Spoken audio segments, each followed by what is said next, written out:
Georgia and Alabama here in another SEC championship game. It's goal to go for the Crimson Tide.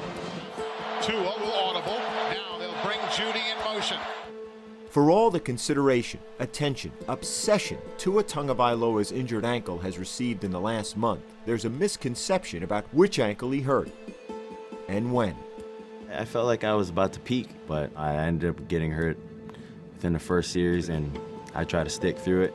I think people really don't have an idea about what happened in that game, but on the fourth offensive play, our fourth offensive play, he suffered a high ankle sprain. Tua spins, pumps, under heavy pressure, down he goes. Tua limping, has gone to the medical tent on the sidelines. He dealt with that the entire time. And again, Alabama with an injured quarterback. Tua Tagovailoa is not getting up. Tagovailoa left the game in the fourth quarter after hurting his right ankle, but it was the left high ankle sprain suffered earlier that was far more serious. The high ankle sprain is what he had, and sprain is probably not the most adequate word. He was definitely on the much more significant, severe end of the spectrum. After the game, x-rays and an MRI, a plan quickly took shape. Well, immediately after the MRI, it was very clear, and I got on the phone with the doctors who were there with him. They said, we're going to take him back to surgery. Basically what I told Tua is that by doing this procedure, we can improve your long-term outcome and function. So not only your chance of playing in the next few weeks, but the way your ankle feels 6 months from now, a year from now, 2 years from now. The day after the injury, surgeons from Andrews Sports Medicine in Birmingham perform what they call a tightrope procedure on Tagovailoa's ankle.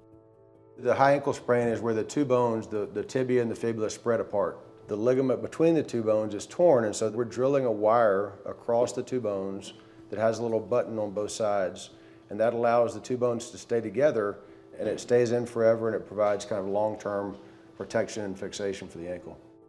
While the surgeons had performed the procedure countless times before, this time was different, and all involved knew it. I think there's no question that this was the most talked about ankle probably in the history of Alabama. At the very end, as we were finishing, I told Norman I took one extra little pull, and I said, this is for the championship. The rehab started immediately and intensively. Anyone that has gone through an injury, they can attest to this. It's however you go about doing your business, I think it's your mindset. If you want to get back quick, you can do it.